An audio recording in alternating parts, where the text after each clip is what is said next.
In 1996, I found myself sitting across from a retired boxing trainer named Harold Morgan in a quiet diner in South Los Angeles. He was 71. His hands trembled slightly, not from age, but from something far heavier: memory. He lit a cigarette, avoided my eyes, and after a long silence he said a sentence that would consume the next decade of my life. I was there the night Bruce Lee dropped Muhammad Ali to his knees. He didn't blink when he said it. I almost laughed. Bruce Lee had died in 1973. Muhammad Ali was the most protected, scrutinized fighter on earth. The idea that the two of them had ever faced each other in a real fight sounded absurd, like a myth invented by overzealous martial arts fans desperate to rewrite history. But Harold Morgan wasn't a fan. He was a boxer, a serious one. He had trained world champions. He had overseen hundreds of professional bouts. Men like him didn't trade in fantasy, and they didn't invent secrets they kept buried for 25 years. He had nothing to gain by lying, and that was the part that unsettled me. So I asked him the only questions that mattered. Where? When? How? 4 days before November 9th, 1971, the phone rang in Harold Morgan's small office at his gym in South Los Angeles. It was late afternoon. The fighters had already left. The heavy bags were still swaying slightly from the last round of drills. When Harold picked up the receiver, he recognized the voice instantly. It was Angelo Dundee. They had known each other for decades. They had stood in opposite corners, shared hotel lobbies before title fights, argued about footwork and conditioning, and buried more than one fighter who stayed in the sport too long. Dundee was not a dramatic man. He didn't waste words. So when he said, "Harold, keep Tuesday night free," Harold didn't interrupt. "Be at the Olympics at 9, Dundee continued. "Come alone, and don't tell anyone." There was a pause on the line. Not static. No hesitation. Just silence heavy enough to mean something. "Don't tell anyone," Dundee repeated. The call ended. Harold stood there with the receiver still in his hand. November 9th, 1971. A Tuesday. His wife had already planned dinner that night, pot roast. He would later remember that detail with painful clarity. Because when a man lies about something small, it usually means the thing he's hiding is enormous. On Tuesday evening, he drove to the Olympic Auditorium without telling a soul where he was going. The Olympic had been a cathedral of violence for nearly half a century. Built in 1925, it had hosted champions, contenders, and men whose names never made the papers. The walls were thick concrete. The ceiling is high and industrial.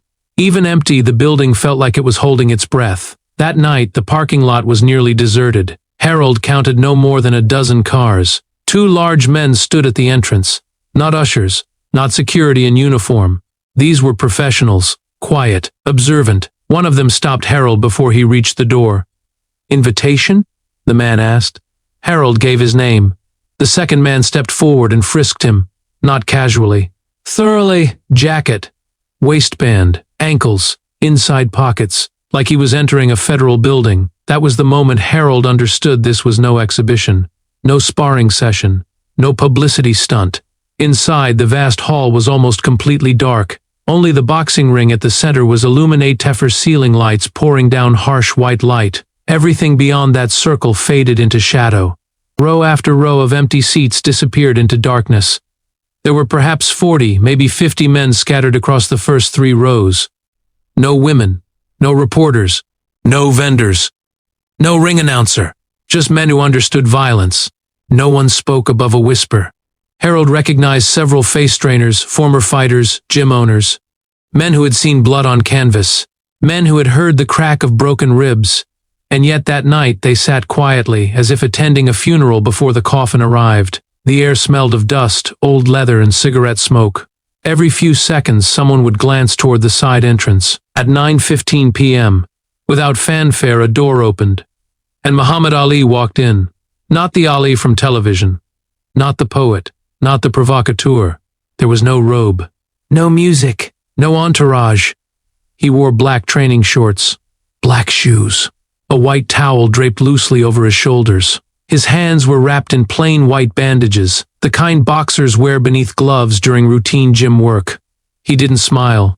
He didn't wave. He climbed through the ropes slowly and stood in the center of the ring. For 10 seconds, he said nothing. He looked out into the darkness where 47 silent witnesses sat scattered like shadows. Harold had watched Ali fight for 15 years. He had seen him joke before title defenses. He had seen him taunt men twice his size. He had never seen this expression. Ali wasn't performing. He wasn't entertaining. He was thinking. And whatever he was thinking about had stripped away every ounce of theatrics the world had come to expect from him. When he finally spoke, his voice was lower than usual. "Gentlemen," he said, "thank you for coming. No rhymes. No rhythm. What happens here tonight stays here." The words settled heavily in the dark. In that moment, every man in the first 3 rows understood something without needing it explained. This wasn't a show. This wasn't for cameras. History was about to happen, and it was not meant to be recorded. Ali's final words seemed to echo against the concrete walls and then dissolve into the rafters. No one clapped. No one shifted in their seat. The air felt compressed as if the entire auditorium had been sealed shut. Then Ali turned his head toward a closed side door on the far end of the hall. "Bring him in." What followed was not immediate. 14 seconds passed. Harold Morgan would later say he counted them because the silence was unbearable. 1, 2, 3. The ceiling lights hummed faintly. Somewhere in the darkness, a man cleared his throat and immediately regretted it. 4, 5, 6. No movement from the door. 7, 8, 9. Ali stood perfectly still in the center of the ring, his wrapped hands hanging loose at his sides. 10, 11, 12. By 13, several of the men in the front row felt something they hadn't felt in years: anticipation. 14. The door opened. It did not creak. It did not slam. It simply moved inward, slow and controlled, as if guided by an invisible hand. And through that narrow gap stepped Bruce Lee. The first impression was not power. It was scale. 5 feet 7 inches tall, 62 kilograms, barefoot on the cold concrete floor. He wore plain black cotton trousers and a white sleeveless undershirt. No robe, no gloves, no ceremony. Under the distant spill of the ring lights, every muscle in his arms and shoulders was visible, not swollen like a bodybuilder's, not decorative, functional, tight, efficient. His frame carried no excess, no softness, nothing ornamental. He looked less like an athlete and more like something engineered. Harold would later struggle to describe what he felt in that instant. It wasn't fear, not exactly. It was recognition. The same sensation a hunter feels when he unexpectedly locks eyes with a predator in the wild, not behind glass, not on a screen. Real, present, alive. Bruce did not look at the audience. He did not acknowledge the 47 men seated in shadow. His gaze was fixed on the ring, on Ali, on nothing else. A martial arts instructor from San Francisco, David Chin, would later describe the walk in precise terms. "Fighters carry tension," Chin said. "You can see it in their shoulders, in their jaw." Bruce didn't carry tension. He moved like water flowing downhill, natural, effortless. Like gravity was doing the work for him. Another witness, retired military combat instructor Colonel James Whitfield, offered a colder comparison. "I've seen trained killers walk into hostile rooms," the colonel said. "They scan exits. They measure threats. This man did neither. He walked as if the room belonged to him already." Bruce reached the apron of the ring without altering his pace. He placed one hand lightly on the top rope, and then he didn't climb through. He jumped, one smooth motion, no hesitation, no visible strain. His body cleared the ropes cleanly and landed inside the ring with barely a sound. 2 separate witnesses, interviewed decades apart, used the same word to describe that movement: superhuman. He straightened. For the first time that night, the 2 men stood face to face. The contrast was staggering. Muhammad Ali towered over him. Broader shoulders, longer reach, over 90 pounds heavier. Even without gloves, Ali's wrapped fists looked enormous compared to Bruce's bare hands. Standing next to the heavyweight champion of the world, Bruce appeared almost slight, almost misplaced. More than one boxing trainer in the audience felt a flicker of sympathy. Harold admitted later, "I thought Ali was going to hurt him. I thought this was about to turn ugly." Ali looked down at him and smiled, but not the public smile. Not the grin meant for cameras, a private smile. "You're smaller than I expected," Ali said. Bruce did not answer. He stood with his feet shoulder-width apart, arms relaxed at his sides. His breathing was slow, controlled. His eyes were not on Ali's face. They were fixed lower, Ali noticed. "You're not even looking me in the eye, little brother," he said. "What are you looking at?" Bruce spoke for the first time. His voice was quiet. calm, almost gentle, but every man in the auditorium heard it clearly. "I am looking at where I am going to hit you." The words did not echo. They didn't need to. Something shifted in the room. The curiosity that had drawn 47 men into the darkness hardened into tension. Ali's smile faded, and for the first time that evening uncertainty entered the ring. The tension did not explode after Bruce spoke. It tightened.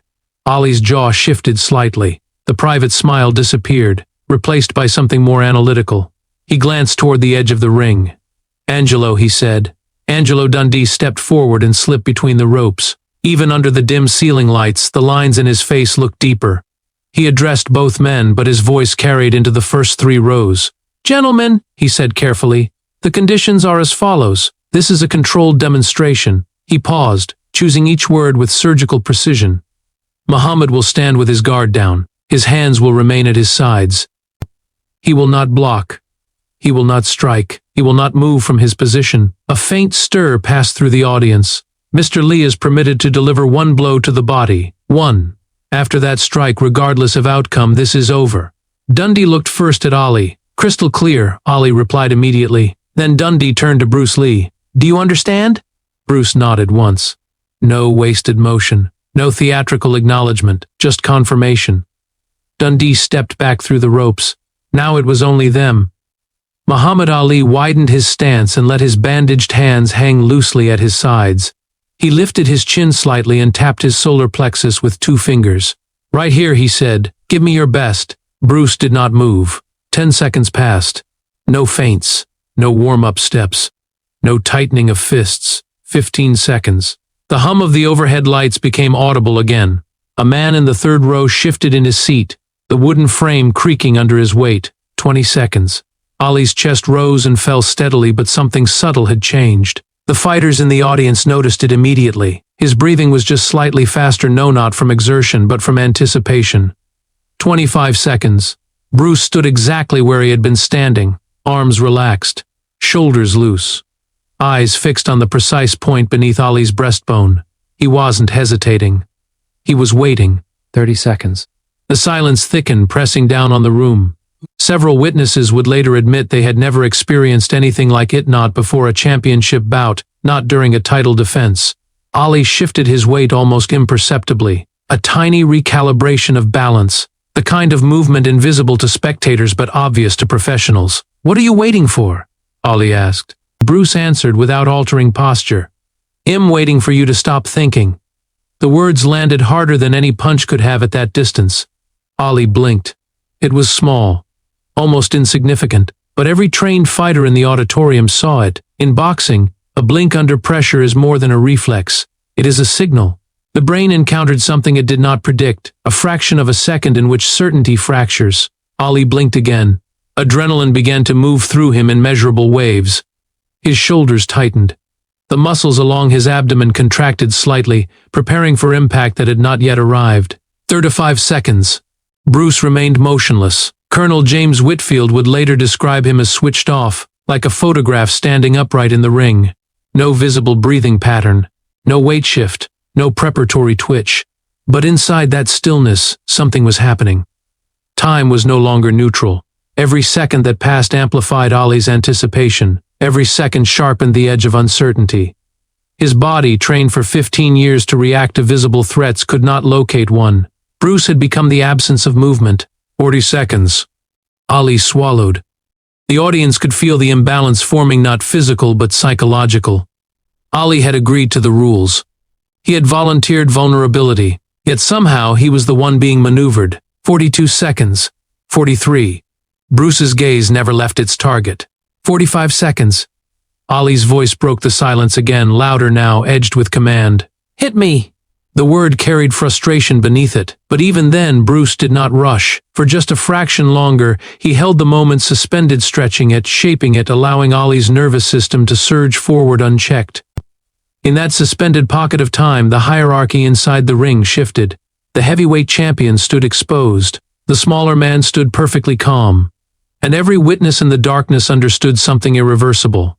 This was no longer about strength. It was about control. When it finally happened, no one in the room agreed on the exact sequence. They only agreed on the result. Bruce's right hand did not draw back. It did not tense. There was no visible coil of muscle, no preparatory twist of the hips, no signal that the body was about to unleash force. One moment his hand rested at his side. The next moment it was somewhere else. Harold Morgan would later correct anyone who used the word move. "Moving is what ordinary people do," he said. That wasn't a movement. It was absent. The space between 2 points simply disappeared. To most of the 47 men in the shadows, the strike was invisible. Colonel James Whitfield, who had trained soldiers in close-quarters combat, would testify that he had seen bullets exit rifle barrels more clearly. David Chin insisted he saw it but only because he knew what to look for. A contraction so small it bordered on nothing. A compression of the torso, a micro-shift through the spine, then release. The sound reached them before comprehension did. It was not a thud. It was not the padded smack of a glove against a heavy bag. It was a sharp, violent crack like a whip snapping through wet canvas. Brief, precise, final. The kind of sound that leaves an echo inside your ribcage rather than in the air. Bruce's bare fist connected exactly where Ali had tapped his own solar plexus. The solar plexus is not merely a patch of muscle beneath the breastbone. It is a dense intersection of nerves, the celiac plexus, where signals governing breath, balance, and core stability converge. A precisely delivered strike there does not only cause pain, it disrupts command. Force did not travel through Ali the way force normally does. He did not stumble backward. He did not reel. He did not sway. He went down, straight down, as if gravity had been reassigned exclusively to him. His knees folded inward at the same instant. His arms, still extended outward, dropped uselessly. His mouth opened. His eyes widened not with unconsciousness but with realization. 211 pounds of the most refined fighting muscle in the world collapsed vertically onto the canvas. The laws of boxing had been rewritten in a fraction of a second. Harold Morgan stood up without knowing he had stood up. Half the men in the first 3 rows did the same. Not cheering, not gasping, frozen. Ali was not knocked out. That detail mattered. His eyes were open, focused, aware, but his body had disconnected from him. He knelt on both knees, hands pressed flat against the mat, head hanging between his shoulders. His diaphragm refused to cooperate. Breath would not come. The neural shock radiating from his solar plexus had temporarily overridden voluntary control. It looked as if someone had unplugged him. Bruce stood exactly where he had been before the strike. No forward lean, no follow-through. His right hand had already returned to his side. His breathing remained steady, his expression unchanged. The most devastating blow of the evening had cost him nothing visible. From the edge of the ring, Angelo Dundee reacted first. He vaulted through the ropes and dropped to his knees beside Ali. "Champ." "Talk to me," he said urgently, placing a hand against Ali's back. "Can you breathe?" Ali's lips moved, but no sound emerged. The seconds stretched. 5, 10, 15. A retired physician from Cedars-Sinai, seated in the second row, climbed into the ring without waiting for permission. He pressed 2 fingers against Ali's neck, checking pulse. Leaned closer. Watched the pupils. "He's conscious," the doctor said evenly. "His diaphragm is in spasm. Give it a moment, 20 seconds. Ali's body trembled. A shallow gasp forced its way into his lungs, then another, deeper. His fingers dug into the canvas as though anchoring himself back to the physical world. 25 seconds. The tension inside the auditorium shifted from disbelief to comprehension. They had not witnessed a knockout. They had witnessed interruption. Bruce had not overpowered Ali. He had overridden him. 30 seconds after the strike, the champion drew a full breath. Ragged, painful, real. Angelo remained at his side, steadying him but not lifting him. Ali's pride would not allow that. Across the ring, Bruce did not step forward. He did not celebrate. He simply observed, calm and detached, as if this outcome had been mathematically inevitable. The brutality of it was not invisible damage. It was efficient. One strike, one sound, one collapse that defied expectation. And 47 witnesses, standing in silence, realized they had just seen something that did not fit inside the boundaries of the sport they thought they understood. For a few seconds after his breathing returned, Muhammad Ali remained on his knees, hands pressed against the canvas, head lowered as if studying the grain of the mat. The doctor stepped back. Angelo kept one hand hovering near his shoulder but did not touch him again. Then something unexpected happened. Ali laughed, not loudly, not theatrically, a quiet laugh. Private, almost intimate, the sound of a man encountering a truth he had not anticipated and accepting it. He lifted his head and looked across the short distance separating him from Bruce Lee, who still stood exactly where he had delivered the strike. "Do that again," Ali said, voice hoarse but steady. It was not bravado. It was curiosity. Bruce slowly shook his head. "Once is enough," he replied. "You felt it." The simplicity of the exchange carried more weight than the blow itself. There was no hostility between them, no resentment. What passed in that ring was not humiliation. It was recognition. Ali pushed himself upright, refusing assistance. His legs trembled briefly, then stabilized. He rolled his shoulders, testing his body, reacquainting himself with its functions. When he extended his hand, it was open. Bruce took it. They stood there for a moment, hand in hand beneath the 4 ceiling lights, surrounded by 47 silent men who understood they were witnessing something that would never be recorded and could never be proven. Ali leaned closer. His next words were meant for Bruce alone, but Harold Morgan, seated in the second row, heard them clearly. "What do you call that?" Ali asked quietly. "It has no name," Bruce answered. "It's simply the truth." Later, as the audience filtered out in stunned silence, Harold passed near the ring and caught another fragment of conversation. Ali sat on the edge of the canvas, speaking softly to Angelo Dundee. "I fought Liston. I fought Frazier," Ali said. "None of them did that." Dundee did not respond immediately. "What do you want to do about it?" he finally asked. Ali shook his head. "Nothing. Some things are just the way they are." Bruce had already left through the same side door he entered. No speech, no lingering acknowledgement. Alone again. Over the next decade, the narrator tracked down the names of those present that night. 47 in total. 31 were located. 11 agreed to speak on record. 8 have since passed away, carrying the memory to their graves. Their accounts matched in detail. 14 seconds of silence, the sound of the strike, the vertical collapse. There were no photographs, no film, no official documentation. In 2013, the Olympic Auditorium was demolished. The ring was dismantled. The canvas was discarded. The lights extinguished permanently. Only testimony remained. Harold Morgan died in 2004 from lung cancer. 3 weeks before his death, confined to a hospital bed, his voice reduced to a whisper, he asked for one final visit. When the narrator sat beside him, Harold gripped his hand with surprising strength. His breathing was shallow, his eyes clear. "I saw it," he said. A pause. It was real. Those were the last words he ever spoke on the subject. No trophies were awarded that night in November 1971. No headlines were printed. No historians recorded the result. Yet 47 men left that building changed, and for decades afterward they carried the same secret. For 60 unforgettable seconds, the boundaries of fighting were rewritten under 4 dim lights in a nearly empty Halland. Almost no one would ever believe it happened.